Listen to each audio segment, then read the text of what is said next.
man. I know. I'm just... Dude, I'm not into this shirt and tie I'm stuff. getting tired of it, dude. We should try that trick again. Go for it. The high five trick. Go for it, yeah. All right? Okay, 1, 2, 3. Dude! It worked. It worked again. Man, we made it rain, too. I noticed that. Man. Jeez. We gotta back off that little power that we do. Gosh, man. I gotta stop taking all that TRT. Damn, dude, seriously. You're gonna piss off Vitor.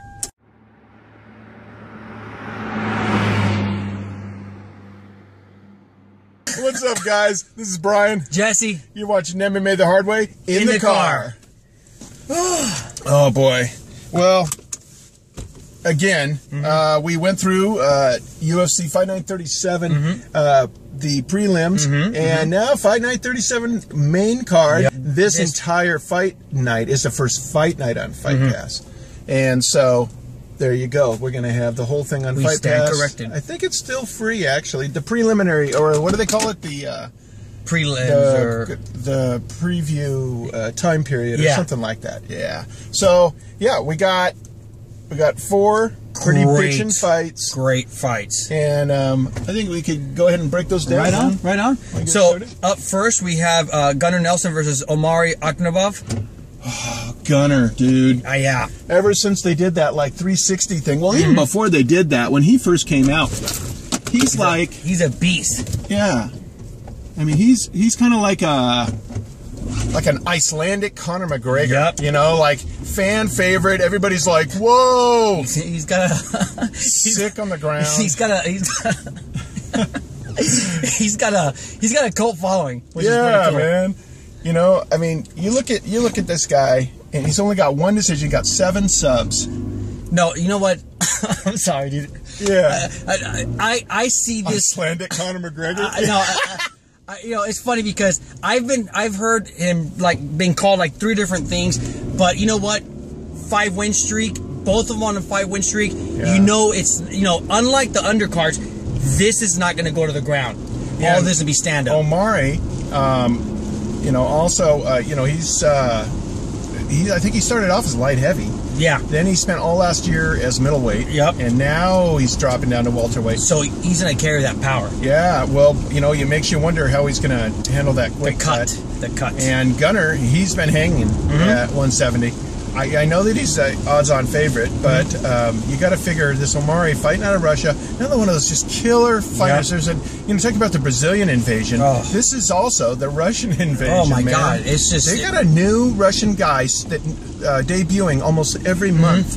And you know those Russians, they're like the Brazilians. They want to finish. They don't believe in action plans. They don't believe in let me try and do this for points, take down. Yeah. They want to they want to finish. He's only got 2 decisions. Yep. So, yeah. We'll have to take a look at that. Up next, you got Brad Pickett versus Neil Seery. Yeah, and obviously Neil Seery being the injury replacement for Ian McCall. Yep. Unfortunately, Ian was supposed to be fighting on that. Yep. And he's been replaced by. I think the funny thing is Brad Pickett supposedly he's a guy from England, but he lives in Massachusetts, So it's like, he's I think an American top team up there, up in Massachusetts. So he's gonna want to make Neil, he's gonna be wanting to make a statement. Yeah, I think so. I mean, he's got an opportunity here. They call him Two-Tap. And that's these names blow me away sometimes. Yeah.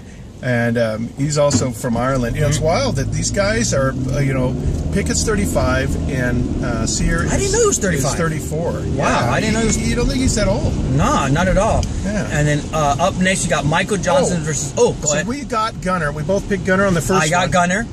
And I think Pickett's going to pull off the win over Seery. I agree with you, too. Okay, good. So, third fight. Michael Johnson versus Melvin Guillard. I'm salivating. Fight of the night written all over, or performance of the night. Yep. It's not going to the ground. It's not going to go to the ground unless something... Neither of these guys... No.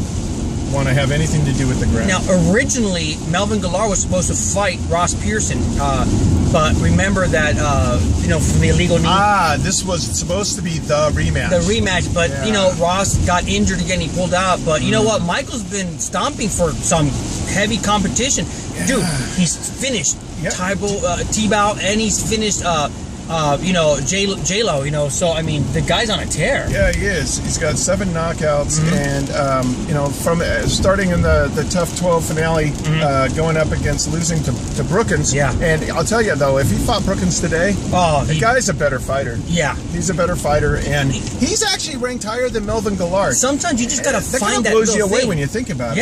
Yeah, it really does. This fight, I agree with you. It's got fight of the night, you know, possibly knockout of the night. Yeah, I think it's got to end in a knockout. I can't see it in any other way, and you love those fights. Oh yeah. They won't leave it to the judges. What can I say? Gustafsson versus Manawa. I mean, come on. I mean, I wonder if people really realize. I mean, Gustafsson got a ton of fans when he fought John Jones. Yes. A lot of people say they think a lot of people say he won the fight. It is what it is. Yep. You know, he's happy to be highlighting another European card and main eventing it and going up against people. I don't think they realize how deadly Manawa is. He's a freaking beast. Oh my gosh, this is a guy that doesn't just beat you, he sends people to the hospital. And after their fight, they go to the hospital. And retirement sometimes.